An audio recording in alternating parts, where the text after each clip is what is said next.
કચ્છ જિલ્લામાં વરસાદના આગમનની રાહ જોવાઈ રહી છે, ત્યારે આજે સવારથી જ વાદળો ઉમટી પડતા લોકોને વરસાદ આવશે તેવી આશા બંધાઈ છે। જો કે હવામાન વિભાગના જણાવ્યા મુજબ સત્તાવાર ચોમાસાના આગમનને હજુ વાર છે। હાલ તો માત્ર વાદળછાયા વાતાવરણ વચ્ચે છૂટાછવાયા વરસાદની શક્યતા છે।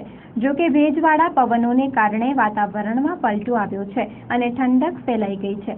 हवामान विभागના अधिकारियों आ अंगे चंचल न्यूज साथे बात करी है। देखिए, आने वाली यदि हम एक हफ्ते की बात करें तो ऐसे ही जनरली क्लाउडी स्काई रहने वाला है और बारिश की संभावना बनी हुई है। हल्की, हालांकि बारिश हल्की रहेगी और कुछ प्लेसेस में ही देखने को मिलेगी।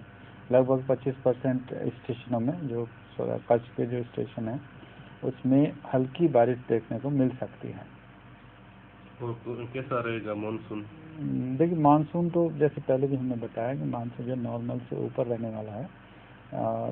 ऑल इंडिया लेवल पे हम बात करें तो 106% नॉर्मल का, और यदि वेस्ट की हम बात करें जिसमें कि राजस्थान और गुजरात स्टेट आते हैं, उनमें 113% की फोरकास्ट की गई है। और यदि हवा की गति की बात करें तो आने वाले एक हफ्ते में जो हवा की गति जो लगभग 10 से 15 किलोमीटर प्रति घंटे की रफ्तार से बनी रहेगी, और जो स्काई है जनरली क्लाउडी बना रहेगा। मैक्सिमम मिनिमम टेम्परेचर बताएं तो मैक्सिमम टेम्परेचर आपका 35 से 36 डिग्री सेंटीग्रेड के आसपास बना रहने वाला है, और मिनिमम टेम्परेचर आपका 26 से 27 डिग्री सेंटीग्रेड के आसपास बना रहेगा।